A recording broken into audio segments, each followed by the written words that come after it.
آج اس ملک میں سب سے زیادہ اگر کسی کو نشانہ بنا رہی ہے تو سیکولرزم کو ختم کرنا چاہتی ہے، بی جے پی سنویدھان کو کمزور کرنا چاہتی ہے۔ کسی کے گھر پر اگر بلڈوزر چلتا ہے تو میرے گھر پر چلتا ہے، میرے نام نہاد ہمدردوں کے گھر پر بلڈوزر نہیں چلتا۔ اگر کسی بچے کو آئی لو محمد کا پوسٹر اٹھاتا ہے تو اس کا پوسٹر چھین لیا جاتا ہے۔ اگر ان کے نیتاؤں کا نام لکھ کر آئی لو لکھ دیا جائے تو کوئی ان پر کچھ نہیں کہتا۔ کسی کے مدرسے کو اگر برباد کیا جا رہا ہے تو میرے مدرسے کو برباد کیا جا رہا ہے۔ میرے ہم نوا یا مجھ سے زبانی محبت کرنے والوں کو کوئی تکلیف نہیں ہوتی۔ یاد رکھیے، وقف کا قانون جو بی جے پی نے بنایا، دنیا نے دیکھا کہ اسد الدین اویسی نے آپ کی طرف سے، مجلس کی طرف سے کھڑے ہو کر اس قانون کی دھجیاں اڑائیں۔ اس قانون کو بنانے کا مقصد ایک ہی ہے کہ بھارت کے مسلمانوں کی وقف کی جائیداد کو ختم کر کے رکھ دیا جائے۔ اس قانون کو بنانے کا مقصد ایک ہی ہے کہ ہمارے وقف بورڈ میں غیر مسلم حضرات کو ممبر بنا کر ہماری جائیدادوں کو ڈائریکٹ مینجمنٹ پہ لے کر اس کو ختم کر کے رکھ دیا جائے۔ اے ایس آئی کے نام پر جو ہماری جائیداد وقف کی ہے اس کو ہم سے چھین لیا گیا۔ لمیٹیشن کا قانون لگا کر جو وقف کی جائیداد پر جو چور حضرات قابض ہیں ان کو مالک بنایا جائے۔ اس قانون کو بھی ہم کو یاد رکھنا ہے۔ بہرحال میرے عزیز دوستوں اور بزرگوں، ہم آپ سے ایک ہی اپیل کر رہے ہیں کہ مجلس آپ کی جماعت ہے، مجلس پارٹی کو آپ کامیاب کریے۔ یہ کشن گنج میں وارڈ 31، وارڈ 32 اور وارڈ 33 میں جب کبھی بھی بارش ہوتی، یہاں پر ان تینوں وارڈوں میں بارش آ جاتی ہے، گھر میں پانی آ جاتا ہے۔ یہاں پر 1-2 کلومیٹر کی روڈ کا کام بھی ہونا باقی ہے۔ انشاءاللہ تعالی وہ کام بھی رکے گا۔ اور جو لوگ ہم کو گالی دیتے ہیں، ارے کشن گنج شہر میں یہ جو ٹک ٹک آٹو چلتا ہے اس پر ٹریفک پولیس ظلم کر رہی ہے، اس کو تو رکا دو کم سے کم۔ ہم کو گالی دینے سے بہتر ہے کہ تم غریبوں کی تو بات کرو، مگر آج آپ جان لیجئے کہ عوامی مسئلوں پر بات نہیں ہوگی، انصاف کی بات نہیں ہوگی۔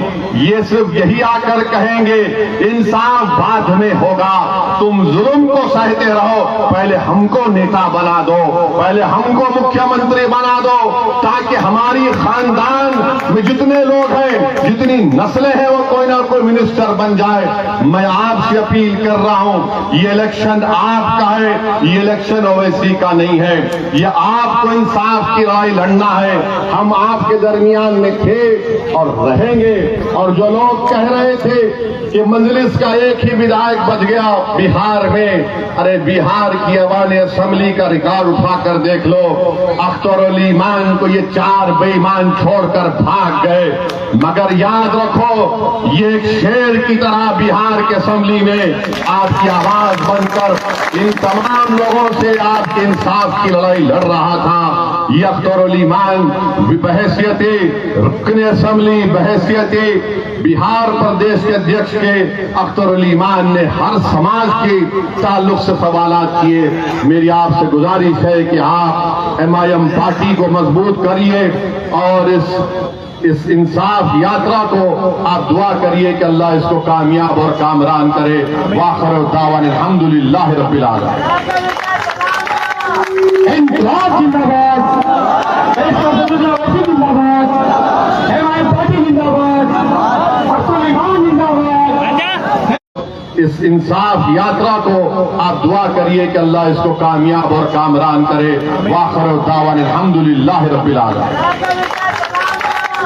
انقلاب زندہ باد، زندہ باد، ایم آئی ایم پارٹی زندہ باد، اختر علی ایمان زندہ باد۔ اس انصاف یاترا کو آپ دعا کریے کہ اللہ اس کو کامیاب اور کامران کرے۔ وآخر دعوانا الحمدللہ رب العالمین۔ انقلاب زندہ باد، زندہ باد، ایم آئی ایم پارٹی زندہ باد، اختر علی ایمان زندہ باد۔ اس انصاف یاترا کو آپ دعا کریے کہ اللہ اس کو کامیاب اور کامران کرے۔ وآخر دعوانا الحمدللہ رب العالمین۔ انقلاب زندہ باد،